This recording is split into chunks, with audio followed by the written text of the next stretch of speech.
Back in 2012, scientists at the University of Wyoming designed, get this, spider goats. No joke! By splicing together the genes of spiders with actual goats, they created barnyard creatures that could spin their own webs. I mean, Batman has his bat cow, let's give Spider-Man his spider goats.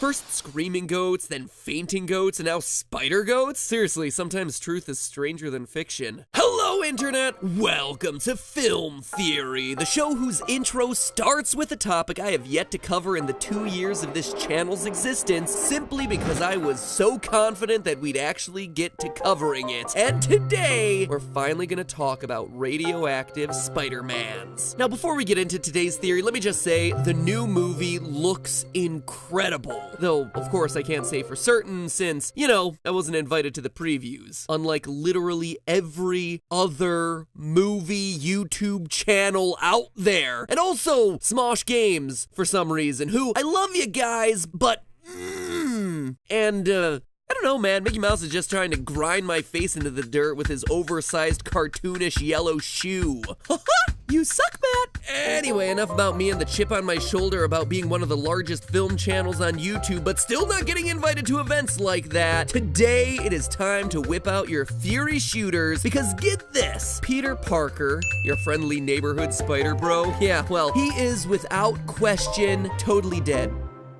Oh, no. Not in a he's dead and symbolically making his way through the phases of grief Majora's Mask kind of way. More of a, hey, have you ever really stopped to think about what the fatal ramifications of a human possessing spider powers might be? Because here's the thing, forget Rhino and Lizard and Vulture, Spider-Man's biggest enemy is gonna be his own anatomy every time he steps out the door to do some web swinging. Now, you'll notice that in most versions of the story, Spider-Man got his powers after being bitten by a radioactive spider, which alters his DNA and gives him awesome powers like super strength proportional to that of a spider, lightning fast reflexes, climbing walls, and spider sense, aka literally being able to predict the future. Because, I don't know about you, but the first thing that comes to mind when I'm thinking about spiders is their reputation as nature's fortune tellers. Why is spider sense a thing? Maybe there's an actual reason for it. Come to think of it, spider sense makes literally no sense. You'll notice though that the one thing I didn't mention is his ability to shoot spider webs, because that one's a bit tricky. You see, originally Spider-Man made the web shooters himself,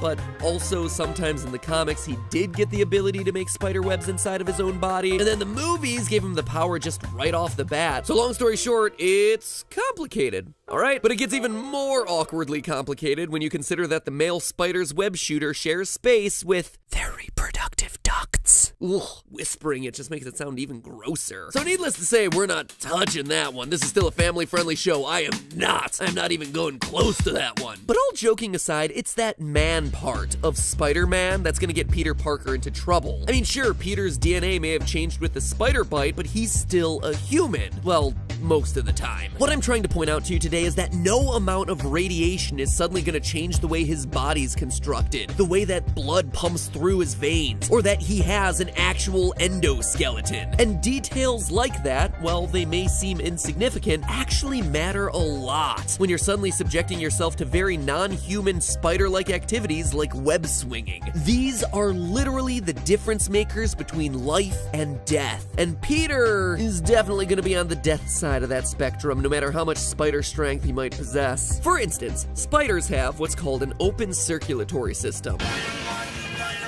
Yeah, that opening for the 90s cartoon was so rad and so scientifically inaccurate because spiders don't actually have blood, radioactive or otherwise. You see, a spider's open circulatory system consists of a big ol' muscle sac of a heart filled with what's known as hemolymph, basically the fancy word for bug blood. In retrospect, I guess hemolymph, radioactive hemolymph wouldn't have been as big of a hit with the kiddies. Anyway, inside the spider's body, the heart contracts to put pressure on the hemolymph, which pushes it out to fill large sacs around all the essential organs. And that, ladies and gentlemen, is how oxygen gets to all the important parts of a spider's body. The hemolymph is kind of free to flow wherever it wants to until the heart summons it back, cleans out the wastes, and then pushes it back into the sacs again. Humans, by contrast, have a closed circulatory system, where the blood is trapped inside one continuous loop, running through arteries and veins as it flows from the lungs to the heart and around the body. It's a great system that works really well until you start having to deal with G-forces. You see, when trapped in a closed circulatory system, G-forces can actually pull blood down and away from the organs they need to go to. Places like, say, the brain, where a second or two without oxygen and whammo, you have passed out. And guess who's feeling a bunch of extra G-forces literally all the time? Good old Peter Parker, our friendly neighborhood Spider-Man, as he web swings his way through the city. Just how many G's? Let's talk about that. You know how when you spin a bucket of water around, the water stays in the bottom of the bucket and doesn't fall out when it's upside down? Well, that happens because of centripetal force, the force that acts on anything moving in a circular path, and that force is directed towards the center of the circle. But now, replace the bucket with Peter's body and the water with Peter's blood. So I ran the calculations and found that every time Spider-Man swings through the city, he's experiencing at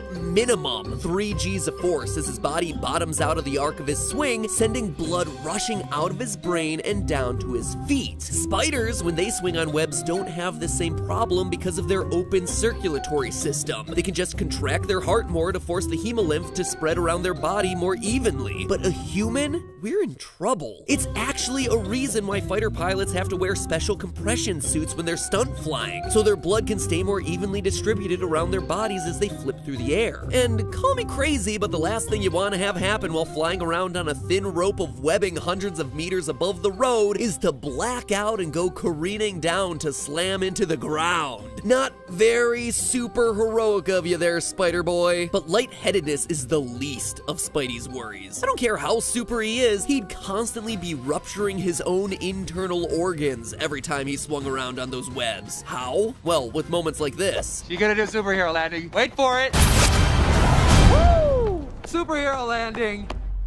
Hey everyone. These sorts of landings are iconic for Spider-Man, and yet they'd also be unbelievably deadly. Take, for instance, this scene in Sam Raimi's original Spider-Man. Peter discovers that he has the ability to shoot webs, and on his first attempt to swing, he hits a wall like Wile E. Coyote. Hilarious? More like hilariously dead. After seeing this and running some quick numbers using pixel measurements, Peter's swinging in this scene at over 17 meters per second, or almost 40 miles per hour. And he's hitting that wall with over 75,000 newtons of force. That translates to over 100 G-forces of deceleration instantaneously. Remember, Peter isn't a spider, he's a Spider-Man. And even with enhanced super strength and reflexes, he's still just a guy. A guy who definitely just had all his internal organs slam into his ribcage because unlike a real spider who has an exoskeleton, humans have hard bones inside their bodies protecting the organs that are sloshing around inside there. And when you're swinging at 40 miles an hour and suddenly come to a dead stop, that protection becomes a dangerous roadblock as your organs want to keep up with their momentum, only to crash headlong into the rib cage, rupturing themselves in the process. But hey, if the sudden stop doesn't kill him, well, the extreme falls will. Again, spiders have evolved and adapted to their wall-climbing web-based lifestyle, and that means adapting to avoid fall damage. More specifically, spiders' bodies are built in a way that they have high surface area relative to their volume. In other words, this means that they have a large surface to act as an aerofoil and thus slow their fall, coupled with a small overall mass. They're kind of like a natural parachute. They've evolved in a way that enables them to fall from huge heights and still survive because that's what their life entails every single day. Climbing into high corners, building webs, and yeah, sometimes getting caught by a stray breeze or Swiffer only to plummet to the ground. They need to be able to survive that, and their bodies are built accordingly. Humans, on the other hand, are built to sit on their computers and type, and thus that means they're dense and shaped like walking, talking railroad spikes. Wide spider is wide, but narrow Spider-Man is cutting through the air like butter. The way his body is shaped isn't gonna help him slow his descent at all, so surviving the punishing 600 megapascals of pressure he's placing on his body with 200-meter dead drop landings like this one is just impossible. But most importantly, remember that kite Titan exoskeleton that spiders have, I mentioned a couple paragraphs ago? Well, they have two, technically. The outer layer is hardened and resistant to puncture forces, and the inner layer is more stretchy and has a high tensile strength. It's able to bend and flex to do things like, you know, absorb the impact of performing landings like this one.